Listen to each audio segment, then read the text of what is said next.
माँ कामाख्या की धरती पर मैं शक्ति को प्रणाम करता हूँ और अभिवादन करता हूँ। हिंदुस्तान के पूर्वोत्तर के प्रवेश द्वार आसाम की गुवाहाटी में आज हम लोग यहाँ पर हुए हैं और मौका है कि भक्त जागरूकता भारत यात्रा के आसाम में प्रवेश। साथियों, मैं आभारी हूँ हमारे स्थानीय संगठन का और भारतीय मानक ब्यूरो का, जिन्होंने आप लोगों के साथ बात करने का मुझे मौका दिया है। मैं आप सबका भी आभारी हूँ जो इस कार्यक्रम में या उपस्थित हुए और जागो ग्राहक जागो अभियान के अपना हिस्सा बन रहे हैं। उपभोक्ता जागरूकता भारत यात्रा केवल एक यात्रा नहीं है, ये एक अभियान है, एक आंदोलन है। शोषण मुक्त बाजार व्यवस्था बनाने की हमारी लड़ाई का एक निर्णायक हथियार।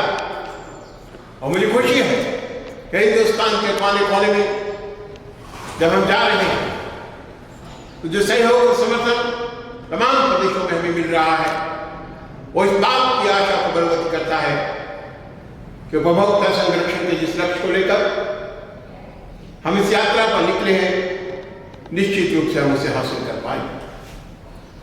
उपभोक्ता जागरूकता भारत यात्रा 24 दिसंबर को भारत सरकार के केंद्रीय मंत्री श्री प्रहलाद जोशी जी ने नई दिल्ली से रवाना की और आसाम में आने से पहले तक लगभग 17 प्रदेशों में 13,000 किलोमीटर की यात्रा हम लोग कर चुके हैं और यहां से तमाम पूर्वोत्तर क्षेत्रों से होते हुए हम नॉर्थ इंडिया में जाएंगे। पश्चिमी भारत, दक्षिणी भारत और पूर्वी भारत से ये यात्रा गुजर चुकी है और तमाम जगह जागृति का जो संदेश इसके जरिए गया वो हमारे हौसले को बढ़ाता। साथियों, 1986 में एक लंबी लड़ाई के बाद इस देश के उपभोक्ताओं ने उपभोक्ता संरक्षण कानून हासिल किया, जिससे उपभोक्ताओं को 6 अधिकार दिए: सुरक्षा का अधिकार, सूचना का अधिकार, चयन का अधिकार, सुनवाई का अधिकार, क्षतिपूर्ति का अधिकार और उपभोक्ता शिक्षा का अधिकार। एक लंबी लड़ाई के बाद बदलती परिस्थितियों में इस कानून को बदलने में भी हमें बड़ी सफलता मिली जब 2019 में नया उपभोक्ता संरक्षण कानून लाया। लेकिन साथियों, अभी भी इस दिशा में बहुत काम किए जाने की जरूरत है, क्योंकि कानून के जरिए जो अधिकार आप उपभोक्ता को मिले अभी भी उनको बहुत प्रभावी ढंग से लागू कर पाना सुनिश्चित नहीं हो सका। देश का बहुत बड़ा तबका, गरीब, किसान, मजदूर, पिछड़े वर्ग के लोग आज भी उपभोक्ता अधिकारों का सही ढंग से प्रयोग नहीं कर पा रहे हैं।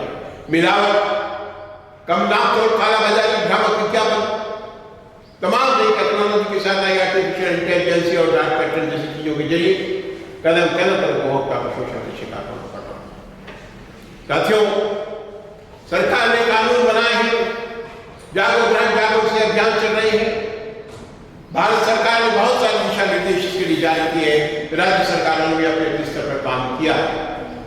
राष्ट्रीय उपभोक्ता हेल्पलाइन चल रही है। हिंदुस्तान के हर जिले में उपभोक्ताओं को न्याय दिलाने के लिए राज्य आयोगों का गठन किया गया है, परिषदें बनाई गई। लेकिन जब तक आम उपभोक्ता कुछ संगठित नहीं होगा, आम उपभोक्ता कुछ जागरूक नहीं होगा, अपने अधिकारों के प्रति सचेत नहीं होगा, तब तक आम उपभोक्ता को इन कानूनों का फायदा नहीं पहुंच सकता। हमारी लड़ाई, हमारी कोशिश इसी बात को लेकर है कि हम उपभोक्ताओं के अधिकारों की जानकारी, वो कैसे बाजार में जो शोषण हो रहा है उससे मुकाबला कर सकते हैं, अपने आप को तैयार कर सकते हैं, उसकी सूचना लेकर हम हिंदुस्तान के गांव उठाने जाए। उपभोक्ता जागरूकता भारत यात्रा इसी बात का एक प्रयास है, जिसके जरिए इस बात की कोशिश की जा रही है कि न केवल उपभोक्ता संरक्षण कानून बल्कि तमाम दूसरे ऐसे कानून जो उपभोक्ताओं को संरक्षित करते हैं, जिनमें खाद्य और अपोषण निवारण से जुड़ा हुआ कानून, food safety and standard act शामिल है, जिसमें एसेंशियल कमोडिटीज एक्ट शामिल है, जिसमें लीगल मेट्रोलॉजी का एक्ट शामिल है, वेट्स एंड मेजर एक्ट शामिल है, bureau of Indian standard act शामिल है और तमाम जो दूसरे कानून हैं जिनके जरिए उपभोक्ता अपने आप को संरक्षित कर पाता है, उनकी जानकारी आम आवाम तक पहुंचाने के लिए और ये देखने के लिए हिंदुस्तान के अलग अलग प्रदेशों में इन उपभोक्ता संरक्षण जुड़े कानूनों की क्रियान्वित की स्थिति कैसी है? कई संसाधनों की प्रॉब्लम हो सकती है, कई स्टाफ की कमी हो सकती है, कई दूसरी समस्याएं हो सकती है, क्रियान्वित की क्या बाधाएं आ रही हैं, सबको जानने की कोशिश हम उपभोक्ता जागरूकता भारत यात्रा के माध्यम से कर रहे हैं। लेकिन सबसे महत्वपूर्ण बात यही है कि आप खुद जब तक संगठित नहीं होंगे, आप खुद जब तक जागरूक नहीं होंगे, तब तक आपके शोषण को केवल सरकार और संगठनों के बल से समाप्त नहीं किया जा सकता। एक पुरानी कहावत है कि माँ भी बच्चे को तब तक दूध नहीं पिलाती जब तक वो खेल रहा होता है, हंस रहा होता है, रो नहीं रहा होता, उसको लगता है थोड़ी देर खेल रहा है, थोड़ी देर बाद पिलाता है। जब तक आप शिकायत करने के लिए आगे नहीं आएंगे, जब तक आप अपनी समस्याओं को सामने नहीं लाएंगे, तब तक इन समस्याओं से छुटकारा नहीं पा सकते। आज आप देखिए खाने पीने के सामान में जो आपके साथ हो रहा है, तमाम तरह की बीमारियां, cancer, kidney disease, liver disease, heart failure के मामले, हार्ट अटैक किस तेजी से बढ़ रहे हैं, उसका एक प्रमुख कारण यह है कि बाजार में जो खाने पीने का सामान दिख रहा है उसमें हैजार्डियस केमिकल्स, नुकसानदायक पदार्थ मिले हुए हैं। कुछ समय पहले हम सोचते थे कि ये फल हम खा रहे हैं, एक सेब रोज सुबह खा लीजिए, आपके स्वास्थ्य की गारंटी हो जाएगी, आप सलाद काट कर खाइए, आपका स्वास्थ्य अच्छा रहेगा। लेकिन क्या आज स्थिति है? वो फल और वो सब्जियां ऐसे घातक रसायन से पकाई जा रही है जिनके जरिए वो फायदा करने की जगह नुकसान कर। जो फल और सब्जियां हमारे स्वास्थ्य का जरिया होना चाहिए कि आज बीमारियों का जड़ है। कानूनी तौर पर उपभोक्ता का संरक्षण है, लेकिन व्यावहारिक स्थिति क्या है? हम नाम तौल की बात करें, तमाम कानून बने हुए, लेकिन इसके बावजूद बाजार में हम देखते हैं कि उपभोक्ताओं को नाप तोल के अंदर ठगी का शिकार होना पड़ रहा है। आर्टिफिशियल इंटेलिजेंस के जरिए आपके निर्णय करने की प्रक्रिया को प्रभावित किया जा रहा है। हमने ऐसे बहुत सारे मामले पकड़े हैं, ऐसे बहुत सारे मामले सामने आए हैं जिसमें चिप लगाकर, इलेक्ट्रॉनिक चिप के जरिए पेट्रोल पंप से पेट्रोल कम देने के मामले सामने आते हैं। रिमोट से बहुत दूर से वो पेट्रोल पंप को 200 मीटर दूर से बंद कर देते हैं। जो नई तकनीक के साथ सामने चीजें आ रही है उनमें उपभोक्ताओं के शोषण के तरीके भी बदल गए। तो साथियों, आज हिंदुस्तान के पूर्वोत्तर क्षेत्र में, आसाम की राजधानी गुवाहाटी में मैं आप लोगों का आह्वान करता हूं कि उठिए, खड़े होइए, जाके शिकायत करने के लिए आगे आइए। जब आप शिकायत नहीं करते तो आपका शोषण बढ़ता जाता है, क्योंकि व्यापारी जानते हैं कि शिकायत नहीं कर रहे तो हम और गड़बड़ी कर सकते हैं। साथियों, आपको ये जानना चाहिए कि हिंदुस्तान में उपभोक्ता कानून के जरिए आप लोगों को अधिकार दिया गया है कि बाजार में से कोई भी वस्तु या सेवा नहीं बिकनी चाहिए जिससे आपकी जान या माल को नुकसान हो सके। बाजार में जो भी वस्तु या सेवा मिलेगी उसके बारे में आपको सूचना प्राप्त करने का अधिकार है। कोई भी खास किस्म की चीज, वस्तु या सेवा लेने के लिए आपको बाध्य नहीं किया जा सकता, यह आपका चयन का अधिकार है। किसी भी उत्पाद में कोई कमी है, किसी भी सेवा में कोई कमी है, तो आपको उसके खिलाफ शिकायत करके सुनवाई का अधिकार है। कोई दुकानदार ये नहीं कह सकता कि एक बार मैंने सामान बेच दिया, अब मैं इसको वापस नहीं दूंगा। और सबसे बड़ा अधिकार है क्षतिपूर्ति का अधिकार, जो इस बात का प्रबंध करता है कि अगर किसी वस्तु या सेवा में किसी प्रकार की त्रुटि है, कोई कमी है, उससे कोई नुकसान हो गया है, तो जितना नुकसान हो गया है आप उसके निर्माता से, उसके विक्रेता से, उसके बनाने वाले से, बेचने वाले से वसूल कर सकते हैं, जिसके लिए हर हिंदुस्तान के हर जिले में उपभोक्ता आयोग बनाए गए। 60 लाख से ज्यादा मामले इन आयोगों के सामने आए हैं। हमने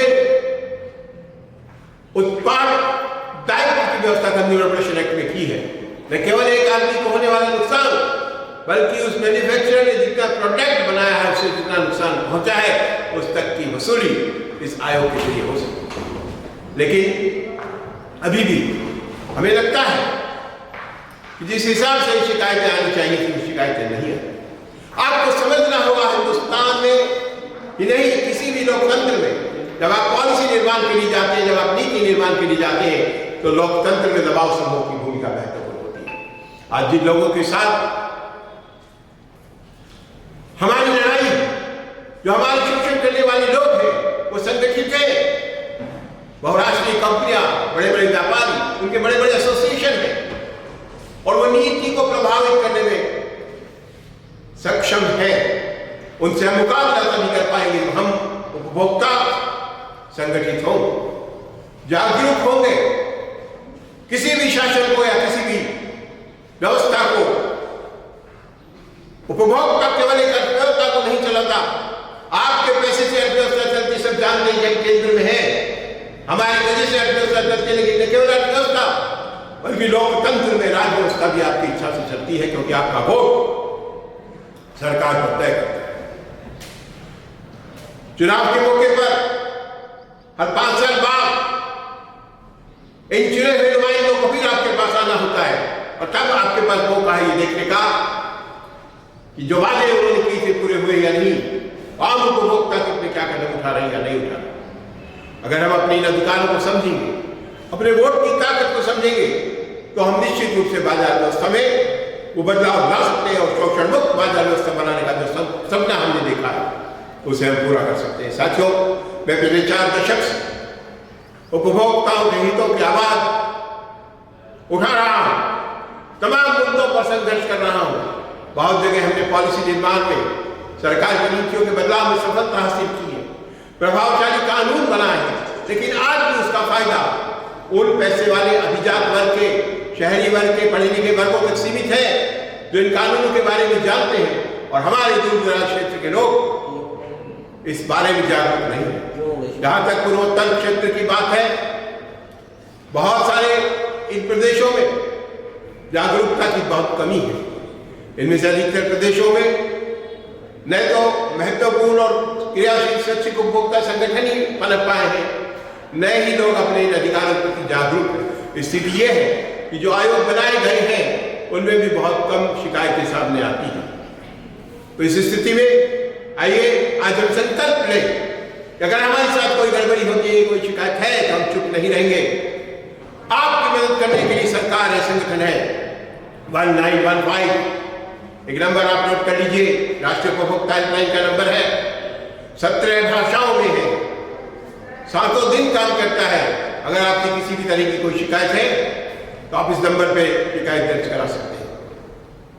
गुणवत्ता को लेकर भारतीय मानक ब्यूरो बहुत प्रभावी ढंग से काम कर रहा है। आपने देखा होगा सोने में हॉलमार्क की स्कीम, तमाम दूसरे उत्पादों पर ISI का निशान, इलेक्ट्रिक उत्पादों पर सर्टिफिकेशन का चिन्ह इस बात को सुनिश्चित करता है अगर आप ऐसा चिन्ह देखकर सामान खरीदते हैं वो निश्चित गुणवत्ता का होगा। और BIS ऐप के जरिए आप अपने मोबाइल से ही जान सकते हैं कि जो वस्तु या सेवा आप खरीद रहे हैं उसमें जो ISI का निशान लगा है वो सही है या नहीं। उसे बनाने वाली कंपनी कहीं फर्जी निशान तो नहीं लगा रही है। सुरक्षा की दृष्टि से बहुत महत्वपूर्ण है। मैं छोटी सी बात करूं, रसोई गैस में हम कुकर का इस्तेमाल करते हैं। अगर ये कुकर अच्छी क्वालिटी का नहीं है तो फटने से जान जा सकती है। रसोई गैस की बात करें, सिलेंडर की बात करें, रेगुलेटर की बात करें या उसके नलकी की बात करें, छोटी से छोटी चीज से लेकर तमाम बड़ी चीजों तक हमें सुनिश्चित करना होगा कि गुणवत्ता के नाम पर हमारे साथ धोखा न हो। जिस वस्तु के लिए, जिस गुणवत्ता के लिए, जिस मात्रा के लिए हमने पैसा दिया है उसी गुणवत्ता की उतनी ही मात्रा में वस्तु हमें मिले। साथियों, मैं उम्मीद करता हूं कि उपभोक्ता जागरूकता भारत यात्रा जो उपभोक्ता आंदोलन को जनता का आंदोलन बनाने की कोशिश है अपने लक्ष्य में कामयाब होगी और पूर्वोत्तर राज्यों से एक नई आवाज उठेगी, एक नया संदेश जाएगा कि बाजार में कोई आपका शोषण न करे। और मैं आप सबों का आह्वान करता हूं, आज जहां लोग बैठे हैं वो यहां से जाने के बाद अपने तमाम क्षेत्र के लोगों को, समाज के लोगों को जिनका प्रतिनिधित्व करते हैं, इस कानून के बारे में जानकारी दें और बताएं कि कानून है। हमें घर बैठने की जरूरत नहीं, डरने की जरूरत नहीं है, शिकायत के लिए आगे आने की जरूरत है। एजेंसियां जो आपकी मदद के लिए तैयार है। हम निश्चित रूप से इस निज़ाम को बदल देंगे। शोषण के खिलाफ हमारी लड़ाई कारगर होगी। आप लोगों ने जो मुझे स्टेज दिया है, मुझे जो प्यार दिया है, आज ऐसे में टोपी पहना कर जो मेरा सम्मान किया है, मैं वादा करता हूं, आपके साथ संकल्प करता हूं, पूरा संकल्पित होता हूं कि शोषण मुक्त बाजार बनाने की लड़ाई में कदम से कदम मिलाकर मैं आपके साथ हूँगा। और जब कभी आपको हमारी जरूरत होगी, हमारे संगठनों की जरूरत होगी, आपकी छोटी से छोटी समस्या के लिए लड़ने के लिए हम तैयार हैं। लेकिन आप जागिए, उठिए। इतनी देर तक आपने मुझे सुना, बर्दाश्त किया, उसके लिए धन्यवाद।